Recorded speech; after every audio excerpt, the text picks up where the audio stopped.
اعوذ باللہ من الشیطان الرجیم بسم اللہ الرحمن الرحیم فاذکرونی اذکرکم۔ اس آیت کے حوالے سے امام حسین کا ذکر جاری اور ساری ہے، اور انشاءاللہ العزیز آج اور یہ ذکر کرتے کرتے راستے میں جو اس کے متعلق جس ذکر کا اور بھی ذکر کا اس میں جز آتا ہے وہ بھی میں ساتھ ساتھ بیان کیے دیتا ہوں۔ تو آج پھر جہاں سے ہم نے پچھلا کلپ 384 والا ختم کیا تھا وہیں سے شروع کرتے ہیں، اور اب اس سے آگے علم نبی کریم صلی اللہ علیہ وسلم کے علم کی ایک جھلک ہے جو چلتے چلتے وہ بھی بیان ہوتی جائے، کیونکہ اس علم کی جھلک کا بھی تعلق امام حسین سے ہے۔ یعنی راستے میں جس بھی ہستی کا ذکر امام حسین کے ساتھ جڑا ہوا ہوگا اس کا بھی میں انشاءاللہ ذکر کرتا جاؤں گا۔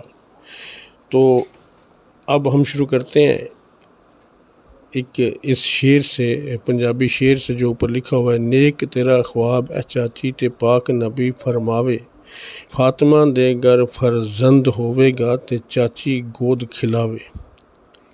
آپ صلی اللہ علیہ وسلم کے اب علم کی بات ہو رہی ہے۔ حضور صلی اللہ علیہ وسلم کی چچی پاک فرماتی ہیں کہ مجھے اب یقین ہو گیا کہ اللہ تعالیٰ سید فاطمہ کو ضرور لڑکا عطا فرمائے گا، کیونکہ نبی کریم صلی اللہ علیہ وسلم کی زبان اقدس سے جو یہ نکل چکا ہے کہ دنیا کی ہر بات غلط ہو سکتی ہے مگر آمنہ کے لال کا فرمان غلط نہیں ہو سکتا۔ یہ ہمارا بھی ایمان ہے میرے دوست۔ شکر کرو آج کل کا کوئی اس وقت مولوی سامنے نہیں تھا، کوئی مولوی اس وقت جس طرح کہ آج مولوی نبی کریم صلی اللہ علیہ وسلم کے علم پر اعتراض کر دیتے ہیں، اس طرح کا مولوی اس وقت سامنے نہیں تھا، ورنہ اسی وقت اعتراض کرتا، ورنہ وہ اسی وقت اعتراض کر دیتا کہ جناب یہ کیا ہو گیا، یہ کیا ہو گیا جناب، آپ ماں کے پیٹ کی خبر دے رہے ہیں، یہ تو اللہ ہی جانتا ہے کہ ماں کے پیٹ میں کیا ہے، کسی کو تو خبر ہی نہیں ہے، آپ اس کی خبر دے رہے ہیں، ٹھیک ہے نا۔ تو یہ بات جو ہے یہ اس کی خبر دے رہے ہیں، تو پھر لیکن ایسا نہیں ہے، ایسا کسی نے نہیں فرمایا، آپ کے علم پر کسی نے اعتراض نہیں کیا، بلکہ ان کو یقین ہو گیا تھا کہ اب جو آپ نے فرما دیا ہے وہ ایسا ہی ہوگا۔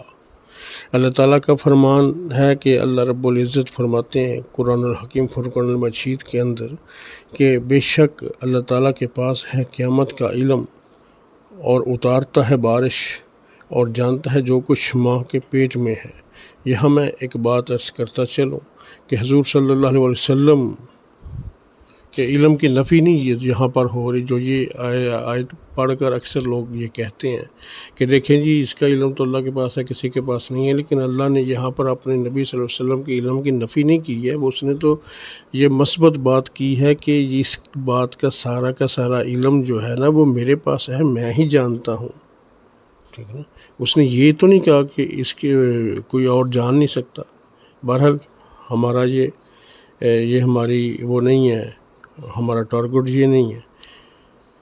بہرحال جی اس وقت کسی بھی صحابی نے یہ نہیں کہا حضور آپ کو یہ کیسے پتہ چل گیا کہ یہ بات جو کسی صحابیہ نے نہیں کی کہ آپ کو کس طرح یہ پتہ چل گیا کہ جی ماں کے پیٹ میں کیا ہے کہ میری فاطمہ کو اللہ بیٹا عطا فرمائے گا، یہ کیسے؟ وہ جانتے تھے کہ نبی ہوتا ہی وہ ہے جو غیب کی خبر دے۔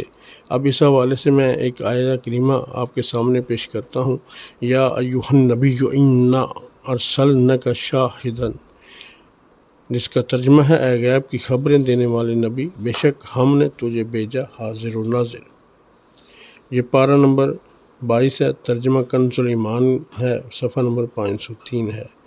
آگے فرمایا وہ علمک ما علمت کنت تعلم، اور تمہیں سکھا دیا جو کچھ تم نہیں جانتے تھے۔ یعنی جو کچھ بھی آپ نہیں جانتے تھے وہ آپ کو سکھا دیا گیا. اب پیچھے کیا رہ گیا؟ پارہ نمبر 5 سورۃ النساء آیت نمبر 13 میں فرمایا عالم الغیب فلا یظہر علی غیبہ احدا الا من ارتضی من رسول، غیب کا جاننے والا تو اپنے غیب پر کسی کو مسلط نہیں کرتا سوائے اپنے پسندیدہ رسولوں کے. وما هو علی الغیب بضنین، اور یہ نبی غیب بتانے میں بخیل نہیں ہے. یہ قرآن کہہ رہا ہے. لیکن جس نے گستاخی کرنی ہے وہ اس کو ان آیات سے کیا لگے؟ اس کو تو ان آیات میں پڑھنے میں مزہ آتا ہے جس آیت میں کوئی نفی والی بات ہو. بہرحال اللہ رب العزت ہمیں ان چیزوں سے بچا کے رکھے. وہ شعر نا آنکھ والا تیرے جوبن کا تماشا دیکھے، آنکھ والا تیرے جوبن کا تماشا دیکھے، ارے دیدہ کور کو کیا آئے نظر کیا دیکھے. کلمہ پڑھنے والے کلمے کا ادب نہ کرنا، پھر کلمہ پڑھ کے کلمے والے کی عزت نہ کرنا، کلمہ پڑھ کے کلمے والے کے علم کا انکار کرنا، یہ مومن کی شان نہیں ہے، یہ مسلمان کا مقام ہی نہیں ہے، بلکہ یہ تو بے ایمانوں کا طریقہ ہے. یہ منافقوں کی نشانی ہے. منافق بے ایمان حضور صلی اللہ علیہ وسلم کا کلمہ بھی پڑھتے تھے، حضور صلی اللہ علیہ وسلم کے پیچھے 5 وقت کی نماز بھی پڑھتے تھے، لیکن نماز پڑھ کر جب آپس میں اکٹھے بیٹھتے تو حضور صلی اللہ علیہ وسلم کے گلے کرتے، حضور صلی اللہ علیہ وسلم کے علم پاک کا مذاق اڑاتے.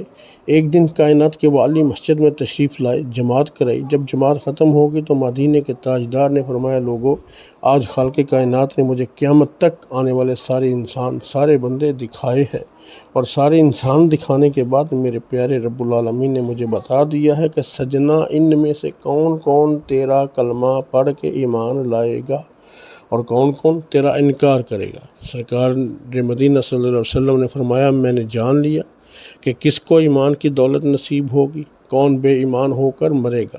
حضور صلی اللہ علیہ وسلم کا فرمان سن کر، علم غیب کو دیکھ کر ساری مخلص مومن، سارے سچے مسلمان خوش ہوئے.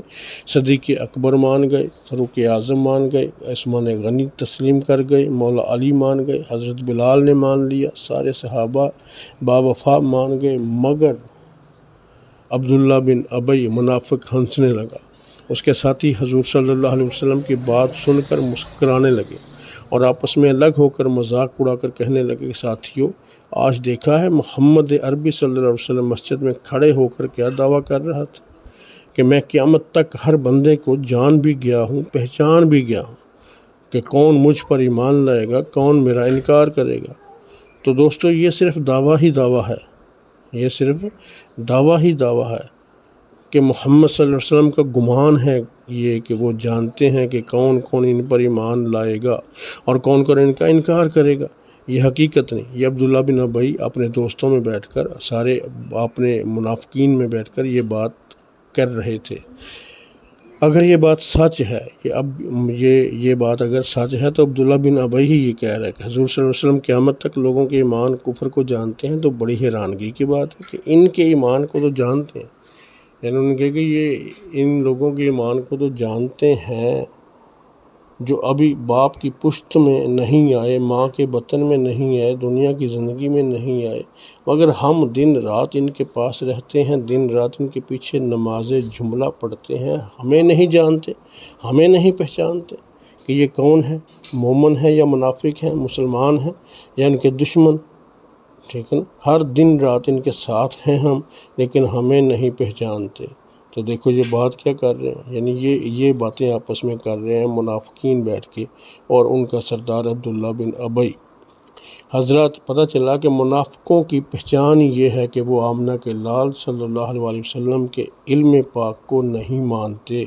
منافقوں نے کہا کہ حضور صلی اللہ علیہ وسلم ہمیں نہیں جانتے. پتہ چلا کہ محبوباں تے نکتہ چینی تے جیڑا کرن تو باز نہیں آندا، جیڑا کرن تو باز نہیں آندا، اصل منافق جانے اس نو تے جھوٹا پیار جتلاوندا. سانو دسیا عشق دے مفتی تے جیڑا مڑ مڑ اے فرماوندا، آزم جتھے دل لگ جاوے اوتھے عیب نظر نہیں آندا. مدینہ شریف کے منافقین نے جب یہ گستاخانہ باتیں کی تو یہ باتیں چلتی چلتی آقا علیہ السلام تک بھی پہنچی کہ منافقین آپ کی باتوں کا مذاق اڑا رہے ہیں، آپ کے علم کا مذاق اڑا رہے ہیں۔ حضور صلی اللہ علیہ وسلم نے آواز حضرت بلال کو دی، کہا بلال مدینے میں اعلان کر دو، منادی کر دو کہ سارے مسلمان مسجد میں اکٹھے ہو جاؤ، آخر الزمان نبی، خاتم النبیین نبی تمہیں ایک خطبہ دینا چاہتا ہے، آمنہ کا لال تم سے کچھ باتیں کرنا چاہتا ہے۔ حضرت بلال نے مدینہ شریف کی گلی گلی میں منادی کر دی، اعلان کر دیا۔ حضرت بلال کے اعلان کو سن کر سارے صحابہ کرام، سارے با وفا صحابہ کرام مسجد میں تشریف لے آئے، مسجد میں سارے کے سارے تشریف لے آئے۔ حضرت بلال کا اعلان سن کر جب سارے مسجد میں آ گئے تو مسجد نبوی لوگوں سے جب بھر گئی تو سرکار حجرہ انور سے باہر تشریف لائے، ایسے لگتا تھا جیسے 14ویں کا چاند نکل آیا، یوں سمجھو کہ دکھیوں کا سجن آ گیا، آمنہ کا لال آ گیا، سدرہ کا راہی آ گیا، اللہ تعالیٰ کا مقدس ماہی آ گیا۔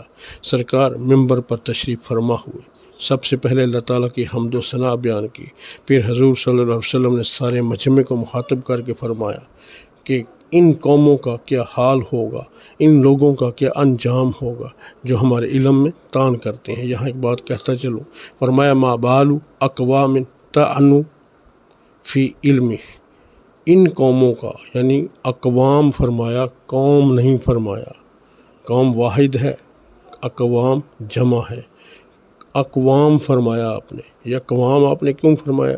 یہ اقوام آپ نے اس لیے فرمایا کہ خالی یہ جو قوم سامنے ہے اسی قوم کو تو نہیں آپ دیکھ رہے، آپ تو اس کے بعد آنے والی جو قومیں ہیں ان کو بھی دیکھ رہے ہیں، تو آپ نے اس کو بعد والی قوموں کو بھی شامل کر کے فرمایا ہے۔ ان لوگوں کا، ان قوموں کا کیا حال ہوگا جو میرے علم پر اعتراض کرتے ہیں، میرے علم پر مذاق اڑاتے ہیں۔ جانتے تھے کہ عبداللہ بن ابی کی اولاد بھی آگے چلے گی، اس کے بعد بڑے لوگ آئیں گے جو میرے علم پر اعتراض اٹھائیں گے، جو میرے علم کی نفی کریں گے، جو کہیں گے کہ نبی کو غیب کے پیچھے کا بھی خبر نہیں ہے، جو اس طرح کی باتیں کریں گے۔ اس لیے آپ نے ان کو مخاطب کر کے پہلے ہی فرما دیا، یہ جمع کا صیغہ اقوام استعمال فرمایا آپ نے، یہ جمع کی بات اسی لیے فرما دیا آپ نے کہ پاس سارا جو آنے والے ہیں وہ بھی اس میں شامل ہو جائیں۔